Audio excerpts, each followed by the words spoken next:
días, buenas tardes, buenas noches para todos. Hacía rato no subía video, pero en esta ocasión he venido a comentarles que ya queda muy poco tiempo, que la venida del Señor, el Maranata, la revelación de la palusa está muy cerca y hay muchas señales en los países industrializados, en los países del primer mundo, que dicen que precisamente como Dios lo había dicho por medio de los profetas, Dios no solamente conmoverá la tierra, sino también los cielos. Entonces los cielos se están llenando de señales, de luces, de brillos y de sonidos que nos están diciendo que la venida del Señor está bastante cerca. Este video lo estoy haciendo en un día de enero de este año 2019, que para mí es el día en que el Señor va a recoger su pueblo. Y respecto a eso, que es la venida del Señor, que es el Maranata, que todos queremos, todos los que tenemos temor de Dios, fe en Dios, y que todavía queda el amor de Dios en nuestras vidas, corazones y mentes. Entonces hay tres pasajes claves, dos en Tesalonicenses y uno en 1 Corintios 15, que es el capítulo clásico de 1 Corintios 15, que habla acerca de la resurrección de los muertos. ¿Por qué? Porque precisamente el sentido todopoderoso, sobrenatural y ese poder que sobrepasa cualquier entendimiento, cualquier cálculo, cualquier aproximación de nuestras cabezas y mentalidad humana, es el poder de Dios, por el cual levantó a Cristo de entre los muertos y por el cual sigue haciendo milagros y lo seguirá haciendo hasta el punto de la gracia, hasta que, como lo vamos a leer, el que fue derramado se ha quitado de en medio de este mundo, de este imperio de pecado y de inmundicia y de abominaciones que se da desde las monarquías, desde la religiosidad y desde los patrones políticos de este mundo. Entonces, los pasajes son estos, voy a empezar gradualmente a comentarlos. Entonces vamos a ir primero a 1 Tesalonicenses, capítulo 4, versos 13 hasta el final, que el último verso del capítulo 4 es el 18, y el capítulo 5, versos 1 al 11. Es necesario comentar esto, porque esto es el preámbulo y es lo que viene, porque tristemente y lamentablemente estamos viviendo un cristianismo en cualquier corriente y en cualquier división, en cualquier denominación de pura apostasía. No se está predicando esto, que esto es el juicio de Dios, y estos son los juicios de Dios, y el juicio de Dios viene, como lo dijo el Hijo de Dios, viene por pecado, por justicia y por juicio. El pecado porque no quieren y no creen en la venida del Señor, no creen en la redención de Dios y no creen que las cosas sobrenaturales, las cosas que son de la parte de la dimensión espiritual, predominan sobre estas. No creen eso. Bueno, muy respetable, por eso viene el juicio de Dios. Justicia, porque como Él lo dijo, va a ser justicia. Entonces, la justicia ¿en qué vino? ¿En qué se encara? ¿En qué se encarnó? En que precisamente que Él vino a este mundo y, como lo dice Pablo a Timoteo, se manifestó el ministerio de la piedad, y entonces vino el Hijo de Dios a tener compasión, a tener gracia sobre los hombres, a tener piedad sobre nosotros, y Él viene y Él hasta que Él vuelva, pero Él ya viene en justicia. Entonces se termina este periodo, se termina este tiempo, se termina este intervalo, este rango de gracia, y ya lo que viene es el juicio de Dios. Y de juicio precisamente porque el príncipe dueño de este mundo, el usurpador, ya ha sido juzgado, sentenciado y condenado desde la eternidad. Como lo dice en las partes claves donde se habla del ángel caído, del querubín protector que desgarbó y descuidó su responsabilidad, entonces fuego salió de en medio de él que lo consumió y para siempre dejó de ser. Entonces él ya ha sido sentenciado, ya ha sido juzgado, ya ha sido condenado en los lugares celestiales, desde la esfera celestial, desde el lugar celestial omnipotente. Entonces es necesario hablar de esto, y hablar de esto que es la venida del Señor Jesucristo para que se cumpla la revelación o el apocalipto. Dice la palabra de Dios: la venida del Señor. Tampoco queremos, hermanos, que ignoréis acerca de los que duermen, para que no se entristezcan como los otros, que no tienen esperanza. ¿Sobre quiénes viene el juicio de Dios? Lo dice ahí claramente en Apocalipsis 21, 9 y 10. Ahí dice que básicamente viene sobre los cobardes e incrédulos, abominables, homicidas, fornicarios, hechiceros, idólatras y mentirosos. Entonces, como vemos, el gran pecado y el gran levantarse contra Dios es ser rebelde, es ser incrédulo y es ser abominado en los actos.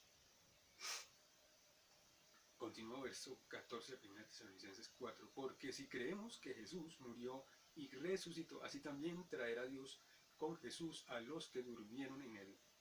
Por lo cual os decimos esto en palabra del Señor, que nosotros que vivimos, que habremos quedado hasta la venida del Señor, no precederemos a los que durmieron.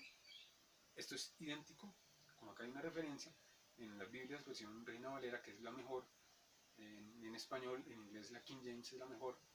Entonces la recomendación es que acá hay un paralelo tremendo con el poder de la resurrección entre los muertos, que habla Pablo a la iglesia de Corinto en 1 Corintios 15. Vamos a leerlo nuevamente, luego para compararlo, cotejarlo, que es de esa manera. Entonces, primero, el poder de Dios va a venir sin tocar piso, sin venir a Tierra Santa, sin venir a Jerusalén, sin venir a la ciudad gloriosa, a la ciudad que tenía el renombre y que tenía la salvaguarda desde la ciudad escogida de Dios, que es Jerusalén. Antes de que Él toque tierra, entonces va a venir en gloria para recoger a su pueblo, recoger a los suyos. Pero primero, los que murieron en el Señor Jesucristo, los que creyeron, los que tuvieron temor y los que perseveraron hasta el fin, hasta su muerte también. Porque el Señor mismo, con voz de mando, con voz de arcángel y con trompeta de Dios, descenderá del cielo, y los muertos en Cristo resucitarán primero. Luego nosotros, los que vivimos, los que hayamos quedado, seremos arrebatados juntamente con ellos en las nubes para recibir al Señor en el aire, y así estaremos siempre con el Señor. Por tanto, alentaos los unos a los otros, los hermanos de verdad, la iglesia del Señor, con estas palabras. Vamos al capítulo 5, para terminar esta primera parte. 1 Tesalonicenses capítulo 5, 1 al 11, perdón. Pero acerca de los tiempos y de las ocasiones, no tenéis necesidad, hermanos, de que yo os escriba, porque vosotros sabéis perfectamente que el día del Señor vendrá así como ladrón en la noche, que cuando digan paz y seguridad, como lo andan tratando de conciliar los estamentos políticos, gubernamentales, religiosos y aún monárquicos de este mundo, para que haya paz y seguridad entre ellos, entre sus naciones, los demás no. Entonces vendrá sobre ellos destrucción repentina, como los dolores a la mujer encinta, y no escaparán. Mas vosotros, hermanos, no estáis en tinieblas, para que aquel este día os sorprenda como ladrón, porque todos vosotros sois hijos de luz e hijos del día. No somos de la noche ni de las tinieblas. Por tanto, no durmamos como los demás, sino velemos y seamos sobrios, como lo dice la canción de Peregrinos Extranjeros para los cristianos latinoamericanos clásicos. Pues los que duermen, de noche duermen, y los que se embriagan, de noche se embriagan. Pues nosotros que somos del día, seamos sobrios, habiéndonos vestido con la coraza de fe y de amor, y con la esperanza de salvación como yelmo. Aquí voy a hablar un poquito, retoma las armas del Espíritu que habla en Efesios, muy claramente. Efesios 6, 13 al 19. Porque no nos ha puesto Dios para ira, sino para alcanzar salvación por medio de nuestro Señor Jesucristo, amén, que murió por nosotros, para que ya sea que velemos o que durmamos, es decir, que estemos vivos o que estemos durmiendo muertos, vivamos juntamente con Él. Por lo cual, animados unos a otros y edificados unos a otros, así como hacéis. Entonces, esta es una palabra de ánimo, una palabra de exhortación. Exhortación no quiere decir regaño, exhortación es ánimo, es que tengamos la fe activa, que tengamos la chispa del creer, que tengamos esa fe dinámica, esa fe de animarnos unos a otros. Entonces vamos a ir ahora al pasaje que habla del gran poder de Dios sobrenatural, omnipotente, todopoderoso, en 1 Corintios 15, donde habla precisamente de la resurrección de los muertos. Entonces aquí voy a explicar ya la segunda parte de lo que estoy diciendo. Que el Señor va a venir en sus nubes de gloria, ¿sí? A la final trompeta, el sonido va a venir con un sonido, y hay sonidos de advertencia ya, sobre todo en las naciones del primer mundo, por ser tan descuidadas en su moral y en su parte ética y en su parte espiritual sobre todo, y entonces un sonido audible de trompeta. Y el Señor va a venir con voz de mando, con voz de arcángel y con trompeta de Dios, como lo acabamos de leer, y va a venir en nubes de gloria, en su nube, así como Él se fue de este mundo, ascendió en gloria, como lo dice ahí en Hechos capítulo 1, así va a volver, lo dijo el ángel de Dios. Entonces, vemos acá en 1 Corintios 15 lo que vamos a leer, que es la descripción grande de las características y también de la división entre las cosas que son carnales y espirituales, entre lo que es de Dios, el orden de Dios, de las cosas, por el desorden de la caída, y entonces cómo dio lugar a que, habiendo pasado esto, entonces ya esto dejara de ser, sucediera y viniera el orden, pero de Dios, no el nuevo orden mundial, ni el nuevo orden internacional, como lo dicen los tales gobernantes y políticos de este mundo, caídos y servidores de los demonios. Entonces vamos a leer todo el capítulo 15 de 1 Corintios 15, porque también nos sirve de aliciente, de fe, de testimonio y sobre todo de exhortación o de ánimo. La resurrección de los muertos. Dijo Pablo: además os declaro, hermanos, el evangelio que os he predicado, el cual también recibisteis, en el cual también perseveráis, por el cual asimismo, si retenéis la palabra que os he predicado, sois salvos, si no creísteis en vano.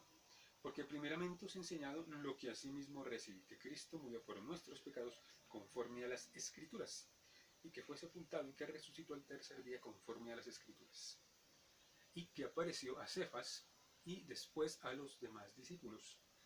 Después apareció a más de 500 hermanos a la vez, de los cuales muchos viven aún y otros ya duermen. Después apareció a Jacobo, después a todos los apóstoles. Y el último de todos, como un abortivo, me apareció a mí, dice San Pablo. Porque yo soy el más pequeño de los apóstoles, que no soy digno de ser llamado apóstol, porque perseguí la iglesia de Dios. Pero por la gracia de Dios soy lo que soy. Y su gracia no ha sido en vano para conmigo. Antes he trabajado más que todos ellos, pero no yo, sino la gracia de Dios conmigo. Porque o sea yo o sean ellos, así predicamos, y así habéis creído. Pero si se predica de Cristo que resucitó de los muertos, como dicen algunos entre vosotros, que no hay resurrección de los muertos, porque si no hay resurrección de muertos, tampoco Cristo resucitó. Y si Cristo no resucitó, vana es nuestra predicación, vana es también nuestra fe. Y somos hallados falsos testigos de Dios, porque hemos testificado de Dios que Él resucitó a Cristo, al cual no resucitó, si es que en verdad los muertos no resucitan. Porque si los muertos no resucitan, tampoco Cristo resucitó. Y si Cristo no resucitó, vuestra fe es vana, aún estáis en vuestros pecados. Entonces también los que durmieron en Cristo perecieron. Si en esta vida solamente esperamos en Cristo, entonces somos los más dignos de conmiseración de todos los hombres. Mas ahora Cristo ha resucitado de los muertos, primicias de los que durmieron es hecho. Porque cuanto la muerte entró por un hombre, también por un hombre la resurrección de los muertos. Porque si como en Adán, si ven las naturalezas, yo empiezo a compararlas, todos mueren, o sea, la carne, esta sangre y carne material, que cae, que perece, que se descompone, que se desnaturaliza, que se degrada, también en Cristo todos serán vivificados, pero cada uno en su debido orden. Cristo las primicias, luego los que son de Cristo en su venida. Luego el fin, cuando entregue el reino al Dios y Padre, cuando haya suprimido todo dominio, toda autoridad y potencia. Es decir, no solamente los gobernantes y potencias y poderes de este mundo fáctico, limitado y temporal, sino también las potestades, gobernadores, huestes y principados espirituales caídos y malignos, que ya sabe lo que está aconteciendo y lo que va a acontecer. Porque preciso es que Él reine hasta que haya puesto a todos sus enemigos debajo de sus pies, como dice el Salmo. O sea, es una referencia claramente al Salmo 110. Y el postrer enemigo que será destruido es la muerte, amigos. Como lo dice Oseas: o muerte, yo seré tu muerte, o aguijón, yo seré tu aguijón. Porque todas las cosas le sujetó debajo de sus pies, ¿quién? Cristo. Y cuando dice que todas las cosas han sido sujetadas a Él, claramente se exceptúa aquel que se sujetó a Él todas las cosas. Entonces, obviamente, pues Él no es que sujete a sí mismo, sino que Él en sí mismo cumplió la palabra de Dios y así hizo que todas las cosas queden sujetas a Él mismo. Pero luego que todas las cosas le estén sujetas, entonces también el Hijo mismo se sujetará al que le sujetó a Él todas las cosas, para que Dios sea todo en todos. De otro modo, ¿qué harán los que se bautizan por los muertos? Si en ninguna manera los muertos resucitan, porque pues se bautizan por los muertos. Esa es una doctrina diabólica, demoníaca, que hay en ciertas sectas, ciertas denominaciones o ciertas corrientes que son pseudo-cristianas, que no lo son, evidentemente. De otro modo, ¿qué harán los que se bautizan por los muertos? Si en ninguna manera los muertos resucitan, ¿por qué pues se bautizan por los muertos? ¿Y por qué nosotros peligramos a toda hora? Os aseguro, hermanos, por la gloria que de vosotros tengo en nuestro Señor Jesucristo, que cada día muero, cada día morimos. Eso es verdad. Para cada uno que sabe vivir su vida en prudencia, en discreción, en sabiduría de Dios, en cordura. Si como hombre batallé en Éfeso contra fieras, dice Pablo, ¿qué me aprovecha? Si los muertos no resucitan, comamos y bebamos porque mañana moriremos, como el dicho que tenían los hedonistas, los griegos, los gnósticos también de ese tiempo. No erréis, las malas conversaciones corrompen las buenas costumbres. Entonces, sí, ahí dice una premisa, un precepto, Pablo, para protegerse precisamente de esas corrientes que ya estaban andando en ese tiempo, que eran subsectas de conocimiento, de gnosticismo y aún pseudocristianas. Velad debidamente y no pequéis, porque algunos no conocen a Dios. Para vergüenza vuestra lo digo. Pero dirá alguno, ¿cómo resucitarán los muertos? ¿Con qué cuerpo vendrán? Necio, lo que tú siembras no se vivifica, sino muere antes. Y lo que siembras no es el cuerpo que ha de salir, sino el grano desnudo, ya sea de trigo o de otro grano. Aquí está dando un símbolo, una comparación, Pablo, de que precisamente cada hijo de Dios sabe que por el temor de Dios en su vida ha reconocido al Hijo de Dios, el Salvador del mundo, para redimirnos del pecado y para vivir en santidad y para saber guardar nuestras vidas del pecado, del mal y del maligno. Y lo que siembras no es el cuerpo que ha de salir, sino el grano desnudo, ya sea de trigo o de otro grano. Prácticamente este símil, esta comparación del grano desnudo es su alma, es su espíritu. Nuestra alma es nuestra personalidad y el espíritu es el don de vida, el hálito de vida que Dios colocó en cada uno con este cuerpo y el alma. Pero Dios le da el cuerpo como Él quiso y a cada semilla su propio cuerpo. No toda carne es la misma carne, sino que una carne es la de los hombres, otra carne es la de las bestias, otra la de los peces y otra la de las aves. Y hay cuerpos celestiales y hay cuerpos terrenales. Pero una es la gloria de los celestiales y otra la de los terrenales. Una la gloria del sol, otra la gloria de la luna y otra la gloria de las estrellas. Pues una estrella es diferente de otra en gloria. Así también es la resurrección de los muertos, es sobrenatural, es todopoderosa, es omnipotente por el poder de Dios, que creó aún también todas las cosas. Se siembra en corrupción, resucitará en incorrupción. Se siembra en deshonra, resucitará en gloria. Se siembra en debilidad, resucitará en poder y en todo poder de Dios mismo, quien tiene únicamente el derecho sobre esto. Se siembra cuerpo animal, resucitará cuerpo espiritual. Hay cuerpo animal, hay cuerpo espiritual. Así también está escrito, fue hecho el primer hombre, Adán, alma viviente. ¿Sí? Como lo indica la palabra de Dios, alma, el hálito de Dios viviendo, haciendo vivir la carne. El postrer Adán, espíritu vivificante, es decir, el dueño de la vida, viene a renovar resurrección lo dice todo también. La palabra resucitar, a restaurar, a renovar todo, por medio del mismo Espíritu de Dios, en todo poder. Espíritu vivificante, ¿sí? Entonces, antes era alma viviente, el hálito de Dios, el Espíritu de Dios, vivificando esa alma y ese ser en el cuerpo. Después, ahora, Espíritu vivificante, por medio únicamente del poder del Espíritu de Dios. El primer hombre es de la tierra, terrenal. El segundo hombre, que es el Señor, es del cielo. Cual el terrenal, tales también los terrenales. Y cual el celestial, tales también los celestiales. Y así como hemos traído la imagen del terrenal, es decir, por cuanto todos pecaron, como lo dice también en Romanos, en la parte que habla del pecado, la justicia de Dios y la ley, entonces precisamente desde un primer ser que pecó, como fue el primer hombre, por administración federal, todos los demás nacemos en pecado. Aún los niños inocentes tienen pecado, porque nadie les enseña a ellos a pecar, sino que el niño o la niña poco a poco se va despertando y va conociendo que puede hacer maldad o que puede engañar. Por eso es que cada uno, personalmente, individualmente y espontáneamente, debe tomar su decisión. La decisión. Dios no le quita esa responsabilidad al hombre. La salvación. Y la puerta de salvación está abierta aún para hasta cuando el Señor venga. Pero ya quedan los días contados. Sigo diciendo. Vamos en verso 47 del capítulo 15 de 1 Corintios. El primer hombre es de la tierra terrenal. El segundo hombre, que es el Señor, es del cielo celestial. ¿Cuál es el terrenal? Tales también los terrenales. ¿Y cuál es el celestial? Tales también los celestiales. Y así como hemos traído la imagen del terrenal, traeremos también la imagen del celestial. O sea, seremos revestidos e investidos con todo el poder de Dios. Esa es parte de la herencia en gracia y de la adopción, del derecho de adopción que tenemos en Cristo Jesús, como bien se predica. Verso 50. Pero esto digo, hermanos, que la carne y la sangre no pueden heredar el reino de Dios, ni la corrupción hereda la incorrupción.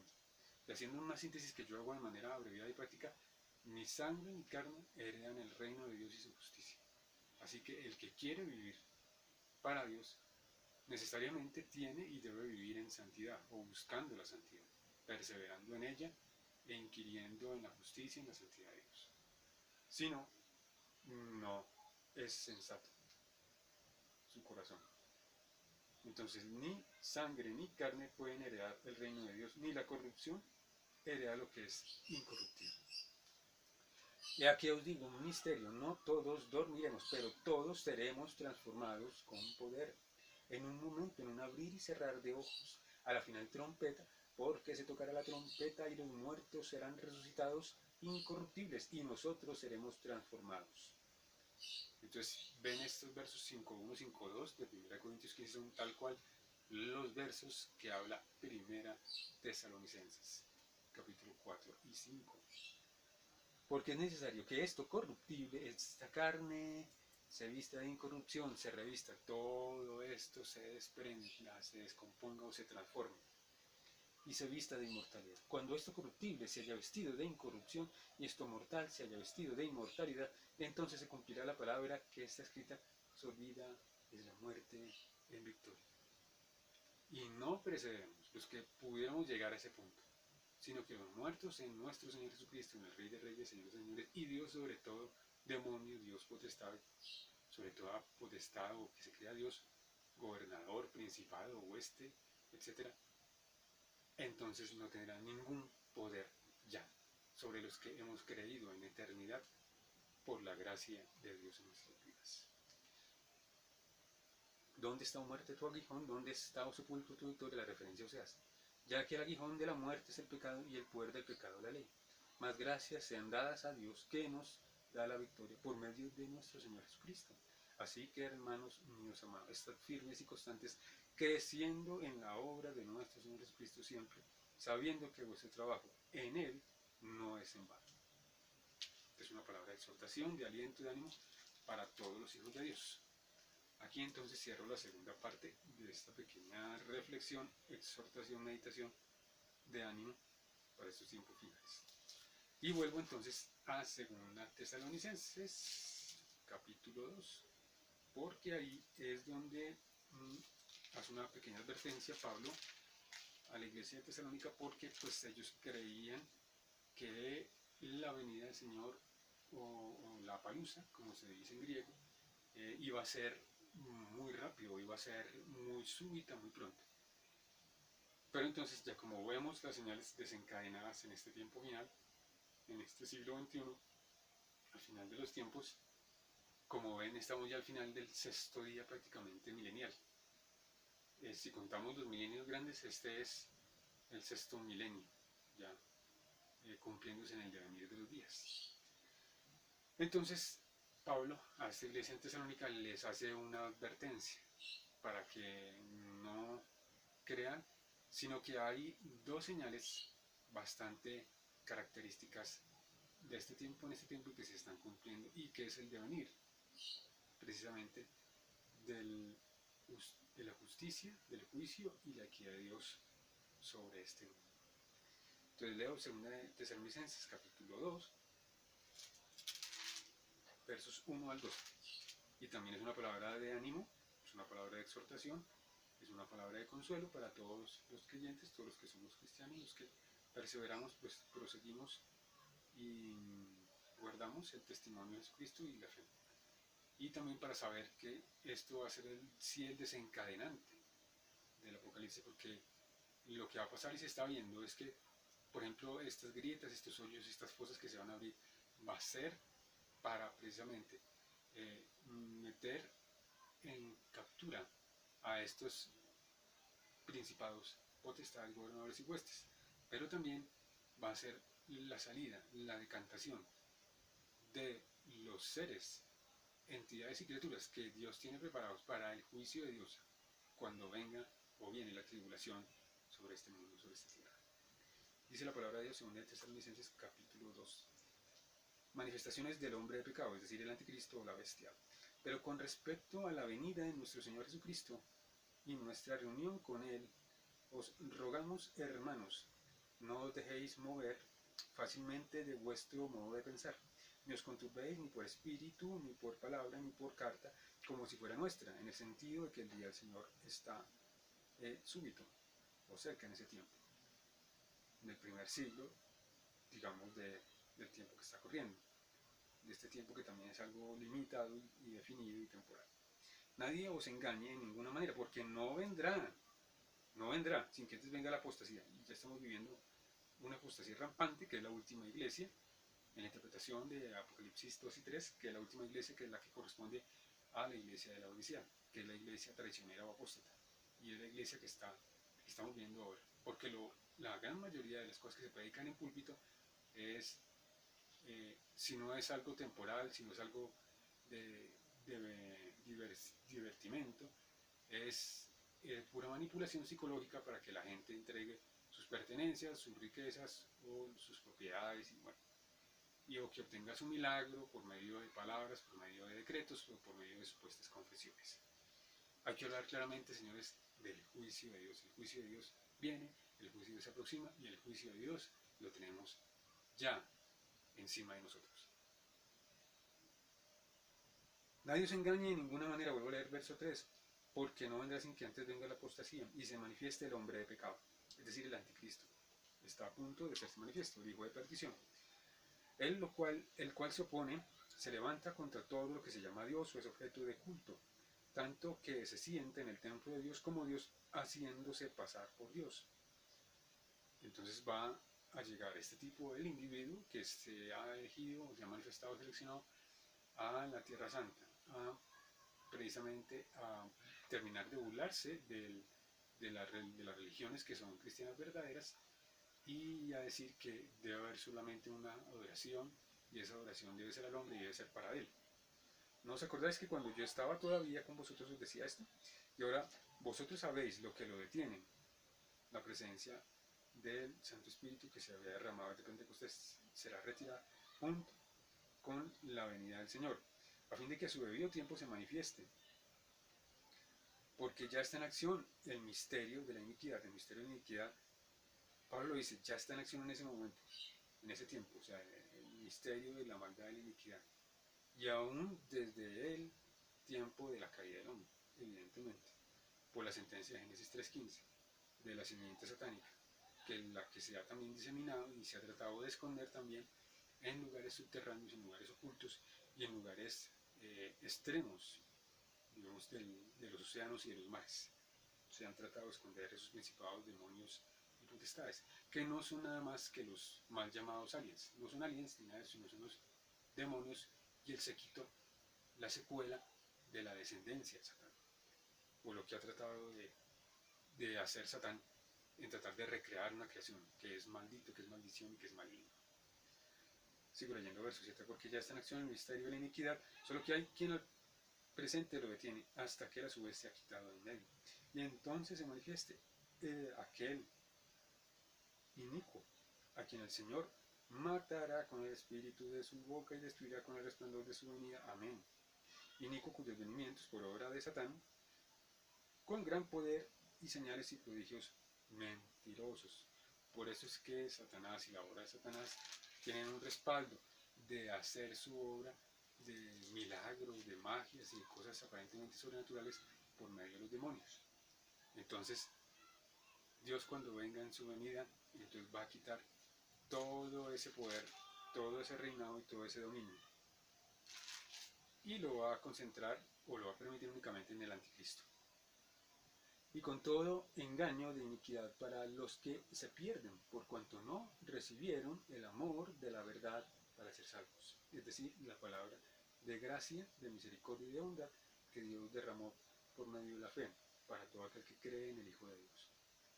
Por esto Dios los envía un poder engañoso para que crean mentiras, sigan creyendo mentiras y crean que los millones de años y que la evolución y que las hipótesis y teorías científicas son lo cierto. Todo eso es pura paja, todo eso es pura banalidad, todo eso es puros vicios, puras lagañas de Nico, puros pataletas de ahogado y puras lágrimas de cocodrilo. Eso no sirve para nada. Por esto Dios les envía entonces ese poder engañoso para que crean mentira, a fin de que sean condenados a todos los que no creyeron a la palabra de verdad, que es Jesucristo, y sino que se complacieron en la injusticia. Por eso dice claramente, ahí termino esta parte, y termino mi mensaje, por eso es que viene el juicio de Dios, porque dice claramente en Romanos 1, donde comienza Pablo ahí haciendo esa imprecación contra la supuesta justificación del hombre y su justificación del pecado. Dice, la ira de Dios no viene por casualidad, porque la ira de Dios viene desde el cielo contra toda impiedad e injusticia de los hombres, que detienen con injusticia la verdad, y la verdad es la palabra de Dios. No hay ningún otro camino, no hay ninguna otra vía, no hay ninguna otra esperanza, no hay ninguna otra confianza, sino la fe puesta en el Hijo de Dios. Entonces, acabo de darles esta pequeña palabra, son 3 porciones claves de la Escritura, para saber lo que se viene, el advenimiento de las cosas, que es la revelación del Apocalipsis, el Apocalipto, que es ya lo que viene en Apocalipsis desde el capítulo 4 y 5 en adelante. La puerta en el cielo se abrió para salvación, para redención y reconciliación con los hombres. Esa puerta ya se va a cerrar y va a venir nuestro Señor Jesucristo en gloria para juzgar todo aquel que no cree, ni ha creído, ni ha guardado su santa y bendita palabra. Entonces, hermanos, hasta aquí es este tiempo y esta pequeña enseñanza de ánimo, de exhortación, de meditación y mucho ánimo, mucha fuerza a seguir adelante en el temor de Dios, en la fe en el Señor Jesucristo y en el amor de Dios, porque como también lo dice Pablo a Timoteo, el amor de muchos se enfriará, y como dijo el Señor Jesucristo, quién sabe si aún en este tiempo hallará fe en la tierra. Entonces mucho ánimo, muchas ganas, mucho esfuerzo, porque Él nos llevará aún más allá de la muerte, como lo dice el Salmo 36. Hasta otra oportunidad y Maranata, Cristo viene. Y el que tiene oído, oiga lo que el Espíritu dice a cada uno de nosotros por medio de su palabra.